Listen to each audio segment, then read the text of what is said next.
You might think it's impossible to start an online business because you have no expertise, you have no skills, and no credentials. So why should anyone listen to you? And it might make you feel like you're not cut out for it. But there's actually a step-by-step way to build authority and position yourself as the go-to person for that valuable knowledge, even if you don't have a degree. And that's what we're gonna break down in this video. Yeah, so real quick, I'm Mike. That's my little bro, Maddie. We started Cajun Koi to help creators achieve freedom by building an online education business. And if you look at the business we've built, we didn't get a degree in business or design or film.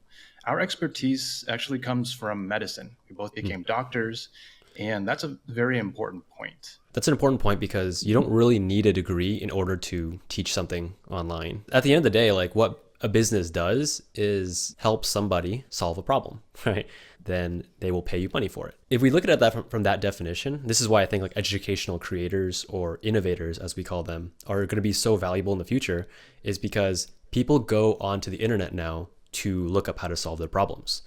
And that means that education, information, and teaching is the new future of business, right? Kind of like what we're doing right now in this video. If your problem right now is that you want to start an online business, but you have no expertise, no knowledge, what we're going to do is share with you a step-by-step way, the information for you to get started. Let's just give some examples here, because I think that when I was starting out, like solving problems, that was like kind of vague to me. So what we meant is like this person over here with lots of problems, like this person might be overweight. This person might be struggling with, I don't know, depression, anxiety. This person might, be struggling with not having enough money. There's like all sorts of problems. I draw a sad face because lots of problems, it puts you in pain. It makes you unhappy with life. This is basically me when I was like trying to get into medical school, right? That's a big problem. Like I had to try to solve the problem. How do I get into medical school? And that just caused me pain and suffering for many years, just trying to figure that out. But once you figure out how to solve the problem, then you're happy because now you have relieved a little bit of pain. And so I think that understanding the problems, someone can have a lot of problems. And if you can just solve one problem, then you have authority to help somebody. Let's take an actual example. Let's say getting into medical school, right? So this person is now in med school and this person is not in med school. So along the way, there's like a difficult path, right? There's like many years you have to go through, like all these years of college. You have to have all these prerequisites. You have to have research. You have to have clinical experience. You have to have a good MCAT score, for example. You have to get a GPA. There's like a lot of things you have to have along the way. So let's call this MCAT, right? Like each of these little dots is a sub problem of the overarching problem, right? So what I'm trying to say here is that if you're here and you've gotten a great MCAT score, then you're technically one step ahead of the person who's still here. This person who's here is just still trying to figure out how to get good grades. They still don't know how to get a great MCAT score yet. But if you know how to get a good MCAT score, then you have solved this problem. So you can potentially start a business or an online service or anything that you want, helping people solve this mini problem of getting a good MCAT score. That's like all you really need to start a business is you can solve a problem. Now, if you can solve this entire journey, then your business will probably be more profitable because you have a lot of problems to solve. But that's kind of how I see it. Like, yeah, I like this picture a lot. Another analogy we've used, I guess you could have made this even more tree notey by making it like a staircase. But yeah, I was gonna do that, but I already started drawing them like in a perfect line. But yeah, I would have done a staircase, yeah. because the Actually, I'll just do staircase that kind while of you're talking. because the staircase kind of implies that you are always one step ahead of someone else if you have solved a problem in your own life, right? So, for example, we'll just continue using this medical school example because this example was relevant to us when we first started our business on Cajun Koi, or as Mike and Maddie back in the day, like. The problem that we had figured out how to solve for ourselves was how to study for exams. And so that was naturally the kind of content and the kind of information that we were sharing on the internet. And we were just able to help other students who needed help studying. And that's kind of like where we built one of our core products around now. And so just because we're not like the leading experts in the world about studying, we're not the leading experts in the world about learning either, but we did have a lot of very niche and narrow experiences learning in medicine, very specifically in medical school and passing medical school exams and boards and stuff. And so that like very unique angle of information is going to resonate a lot with people who are pre-meds, people who are also in health sciences or other like adjacent medical industries like dentistry, pharmacy, and stuff like that.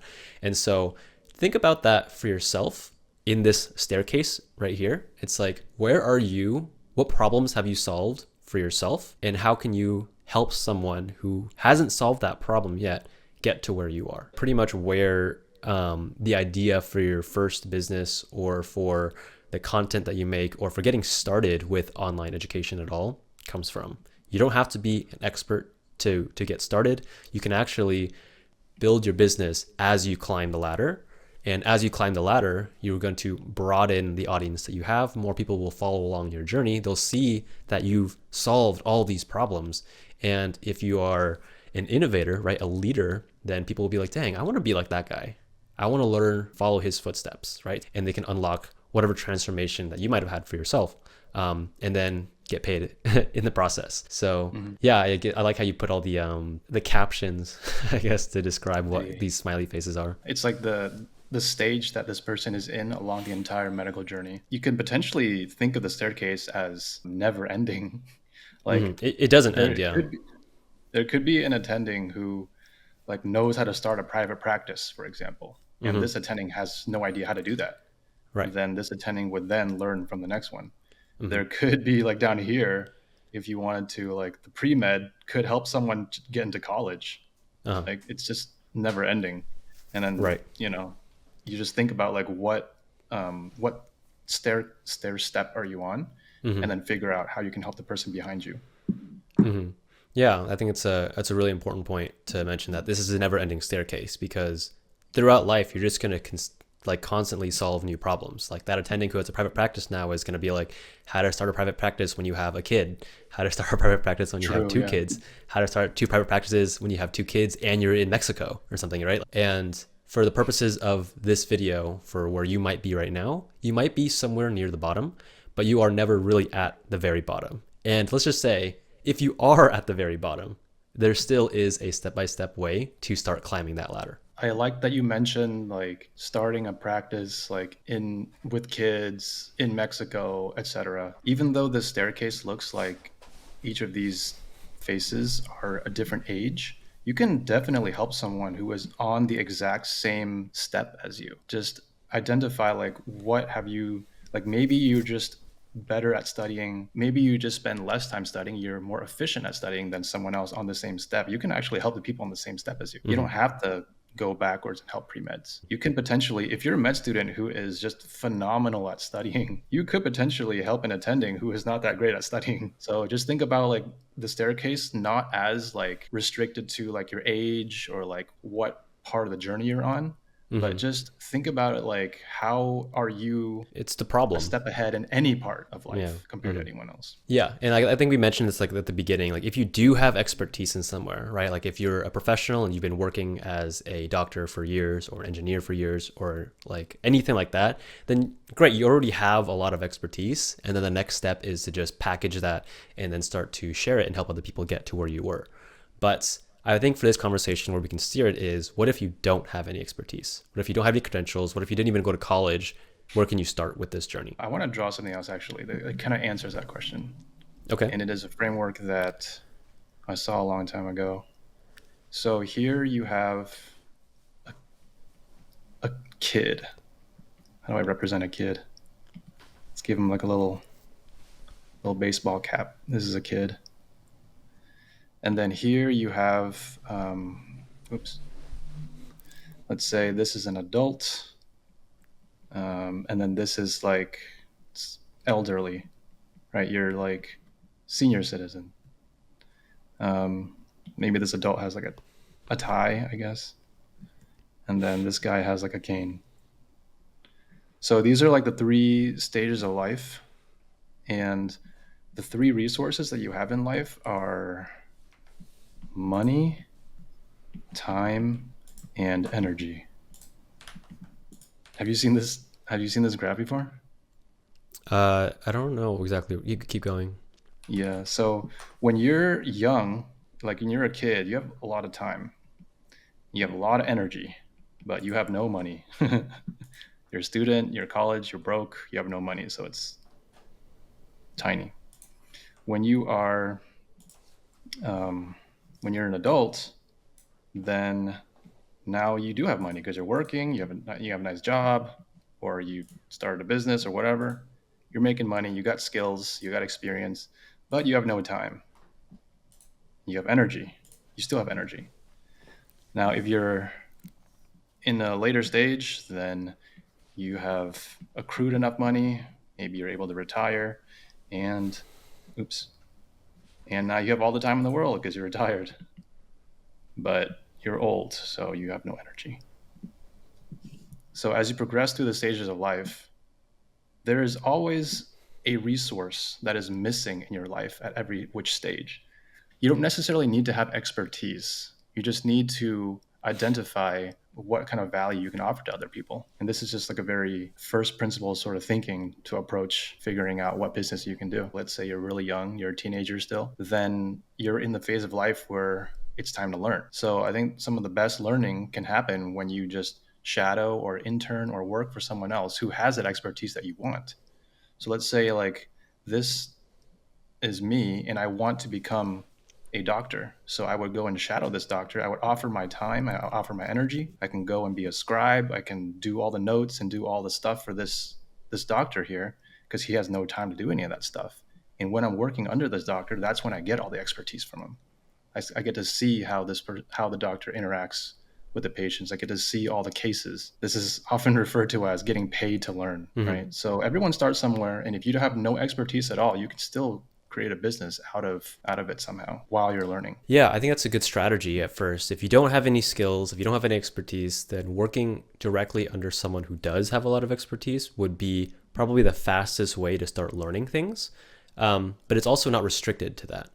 And I know that there are actually a lot of ways that you can acquire that information and that knowledge. YouTube is a great place. We have AI tools now. A lot of books are out there, courses and stuff. And so because you innately don't have any expertise yet, what you're doing is you have to lean on other people's expertise to guide your own thinking. So one of the best ways that you can learn from other people with expertise is you can start a show or a podcast or a channel on social media where you just go and you just explore.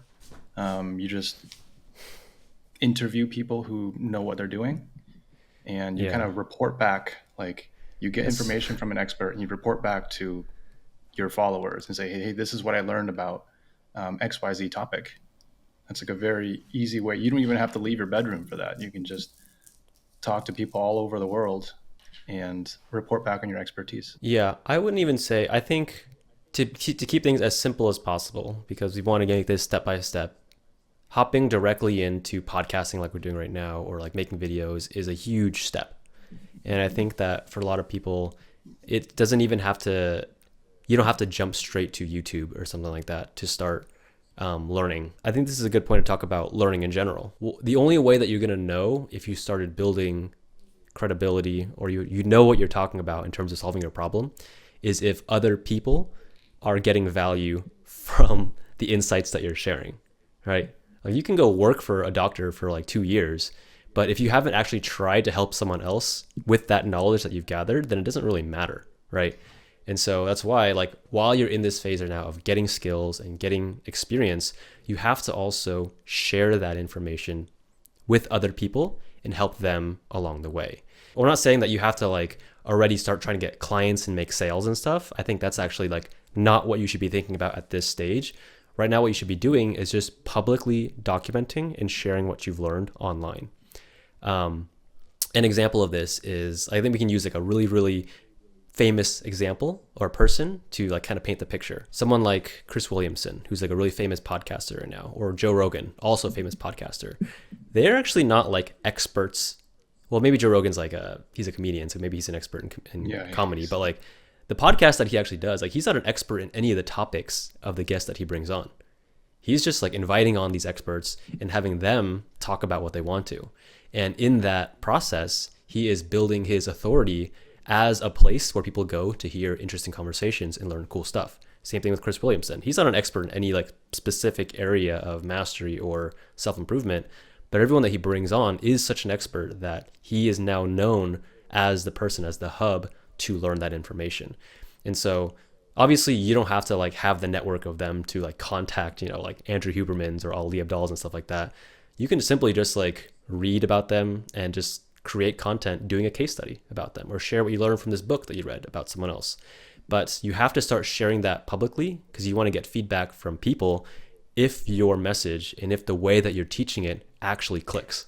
Otherwise, you'll have no idea if you can actually help someone solve their problem if no one is actually getting value from the learning that you've done. I think that is definitely the most important point, is that the things that you decide to share back with your audience should be able to help the audience, because you're trying to learn to solve problems. You're not just trying to learn just for the sake of learning. Like if you're just going out there and reading books for the sake of reading, then that's called reading. That's not called learning. Mm-hmm. Learning is, it has to have something to do with changing behavior. If you want your podcast or you want your reporting to your audience to be helpful, then you got to really think about the steps in the stairs. Think about how are you going to help the person listening to you? How are you going to help them get to where you are while you are trying to get onto the next step? The very first step in getting started with building authority or building credibility and creating like a little audience behind you is to learn publicly and be a curator of ideas and resources. Curate the expertise and pull from the top experts or the thought leaders in the space, and then just share what insights you've learned from the stuff that you've curated. Just be like this library of useful tidbits of tips you've pulled from other people. This is kind of how we started off in productivity, for sure. Like we weren't like very versed in productivity at first, but we read all of these different books and then just started synthesizing and condensing them into like shorter guides and then sharing them on the internet. Like we read Atomic Habits, amazing, fantastic read. A lot of pearls in that book.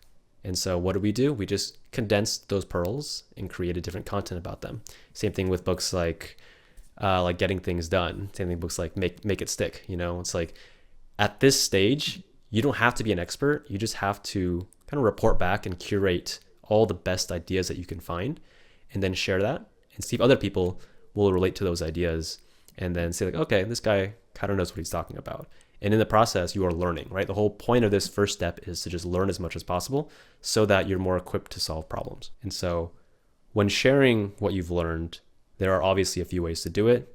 If you know people in person, that's obviously a great way, like hands-on tutoring or something like that. But because we have this amazing thing called the internet now, it's a lot smarter to start sharing that publicly because you can reach a lot more people that way. Right, a piece of content posted on YouTube can be accessed by anyone in the world, whereas like if you go to the local coffee shop and start a little teaching community there, you can only impact like 10 people in that room. There are a lot of different platforms you can share on, and these are specifically, we're talking about like social media platforms. YouTube is where we started and probably one of the highest leverage ones to do. It probably requires more work, more energy, more investment than any of the other platforms. Personally, right now, I think the easiest ones to get started on are Twitter and LinkedIn.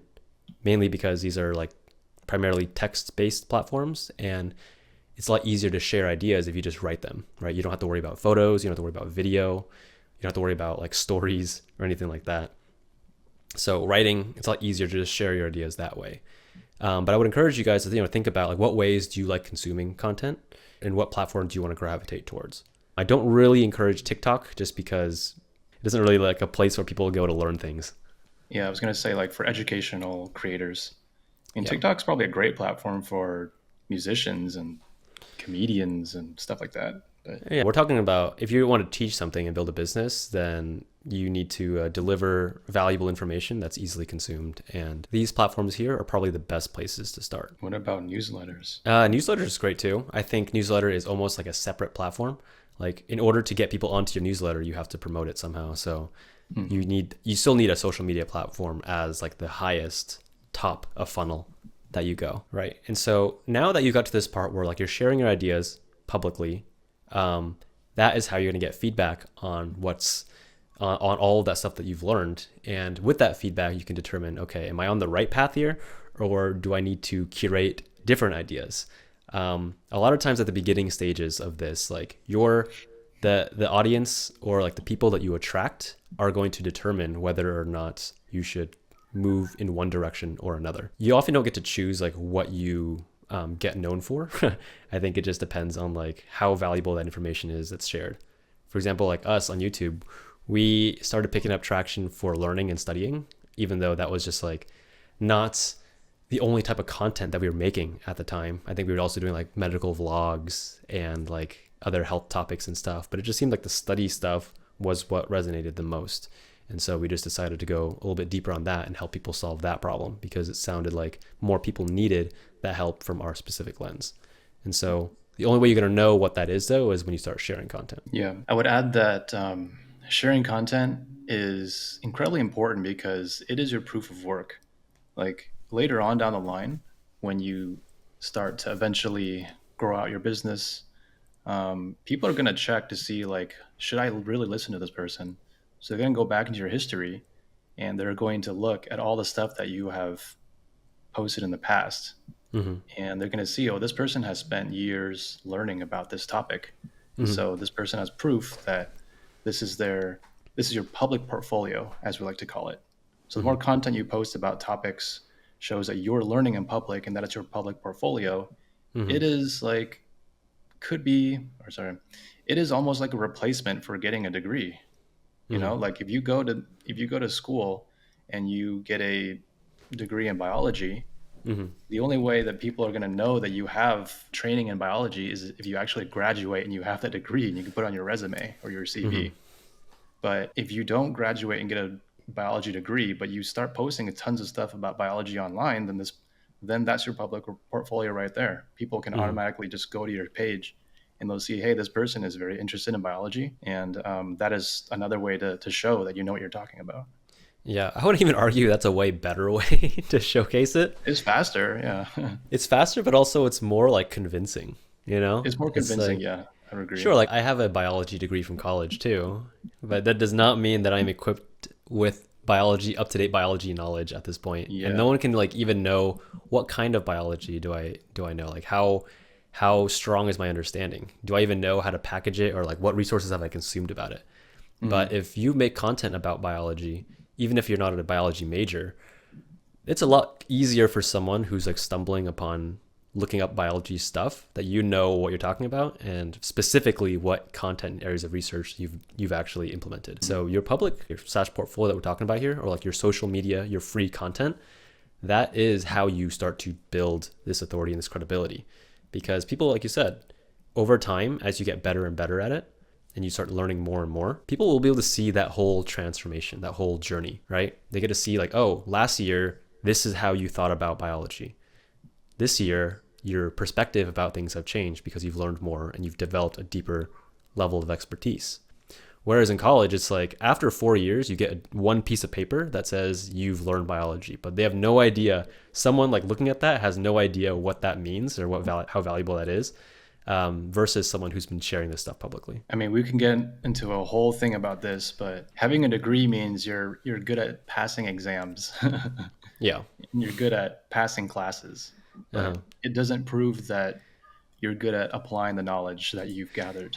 It doesn't prove that it's useful for people. Yeah.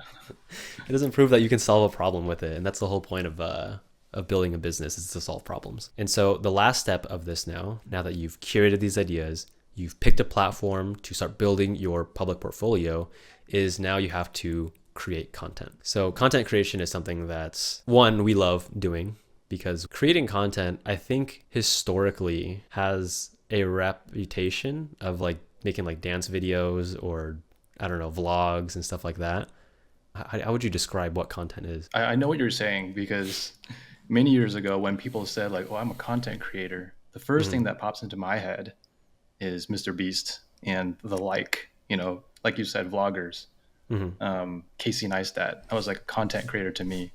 But yeah, the more time we spent in online business, the more I started to realize that anything that you produce is content. So like if you were James Clear and you wrote a book, Atomic Habits. Atomic Habits is his content. If you were Chris Nolan and you made a movie about Batman, that movie is his content. So it's Hmm. really just whatever you create. Hmm. Content Those is are just more huge of a, examples, though. yeah, but like it's just anything that you, it's your projects, Yeah. basically. It's your Hmm. packaged projects that you create for people to consume. Hmm. And I think that a very key distinction of content is that this packaged thing that you create for people to consume, it provides you with value because they're consuming it and they're following you, but it should also provide the consumer with value too. So like a piece of content should go both ways. It should provide value for both people. That's kind Hmm. of how I see it. If it doesn't provide value to someone else, though, then it won't survive. Yeah. Then it's just not as valuable. Hmm. But that's good feedback. It tells you that what you're sharing actually impacts somebody in a good or bad way. So for anyone who hears like content creation or making content and they're immediately overwhelmed or like, oh crap, like how do I even think about creating content? Because obviously we know that it has to be good content, engaging content for people to want to come back to or stop the doom scroll, and to actually give their attention to you, their focus to you, which is like the most valuable thing that people have to give. How do you go about making that, right? And so there are so many frameworks and ways to think about creating content for absolute beginners. But if we are honing in on like educational creator or teaching kind of content, there's a framework that I like to use. It's called the AAA framework, kind of like a battery. So it's like the AAA battery that powers your content. And it's an acronym. That's the three A's.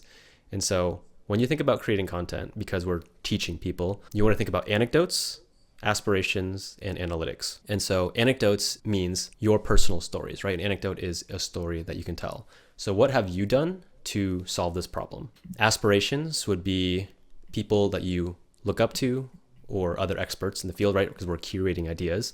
So what are the people that you aspire to? What are the aspirations? What have they done to solve this problem? How do the experts think about it? And the analytics would be looking even bigger from the expert, is looking at data, right? There are a lot of books out there. There's a lot of data, a lot of statistics and stuff. Like, what does the data show about how this problem is solved? How do most people respond or experience this problem? And if you frame like your content just from those three angles, you'll always be able to teach something, either from your experience, from society's experience, which is analytics, or from the expert's experience, which is aspirations. This is your portfolio then. Yes. I'm not sure why Well, I wrote it over here. well, your public portfolio is found on those platforms. Yeah. Oh, I see. So then this is not, this is more like choose this. So this should be like choose, right? Choose your platform. Yes. Choose where you want to share it. Okay. Well, since choose starts with a C, I guess that's a better word than share. All right. So the anecdotes, analytics, and aspirations, that's just like a general framework for how to think about the content that you make. But the way that you package that content is going to depend on the platform that you've chosen. So for example, on YouTube, the way that you're going to create a video and share an anecdote is going to be very different from how you would do that on Twitter. The way that you share analytics on YouTube is going to be different from how you share it on LinkedIn. So the platform does matter in creating the content. Okay. So to me, this is pretty much a cycle, because after you've created that content and you've posted it, the feedback that you get, the response that you get from people is going to determine how you continue curating more ideas, whether or not those ideas stick, whether or not you want to tailor the stuff that you've created. And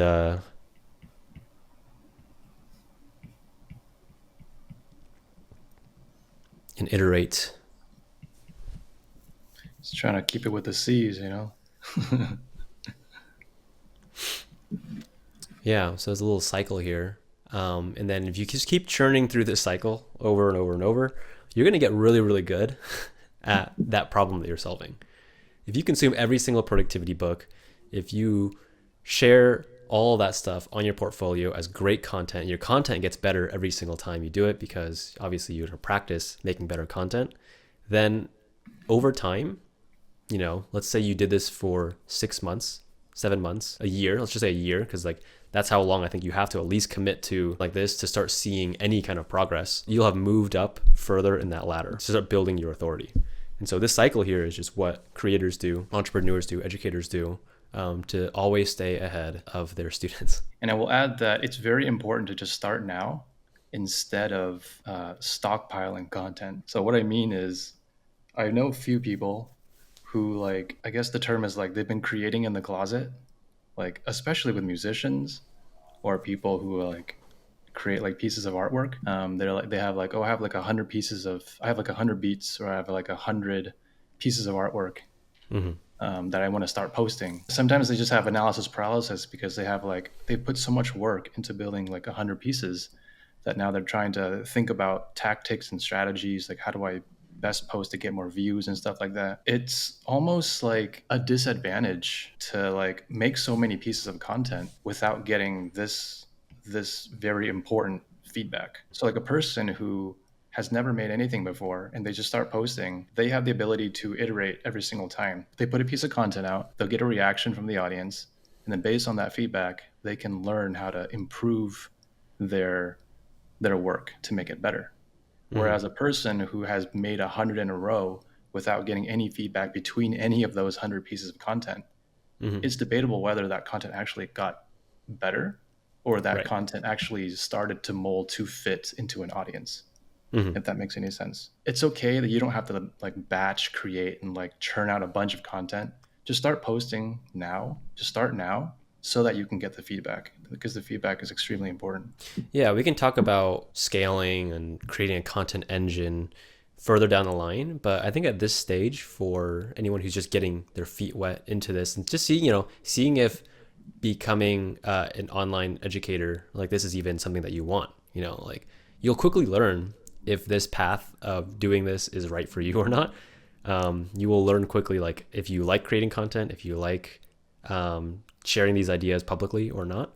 And if it's not for you, that's totally fine. I'm just going to draw this here because just a reminder is don't fall into the trap of garbage content. So like if your content is garbage, like it's not good, then trying to find productivity systems, trying to build a content, engine, stuff like that, like you're just going to be churning out garbage at a faster rate.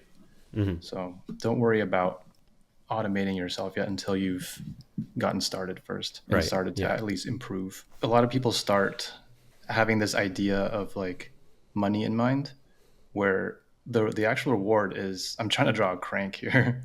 I don't know if it looks like a crank.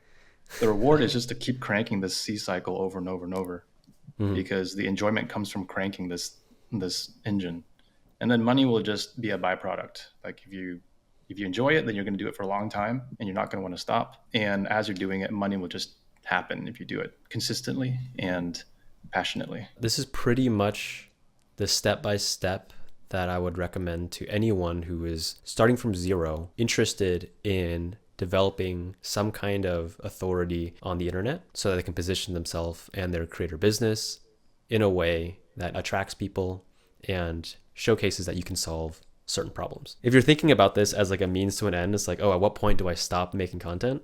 Or at what point do I stop curating ideas and stop collecting feedback? I have some bad news for you that it doesn't end. Because if you don't love the process of learning and creating, then you're not going to survive in this. But that's what like so fun about being, an educational creator or an innovator is you have to like learning and you have to like solving problems with what you learn. Because at the end of the day, that's what entrepreneurship is. Like entrepreneurs who grow their businesses get better and better at solving that specific problem for someone. They don't just learn how to solve it and then, nothing else happens. That's why we see so many advances in products over the years. That's why laptops have gotten better every single year, because these companies are trying to get better and better at solving problems for people. And so that continuous learning, that mindset is very necessary for you to succeed at this. But it's not even like a struggle. It's something that's really enjoyable. Our brain loves to learn. Our brain loves to solve problems for people. It's like a video game, and the reward is you helping people.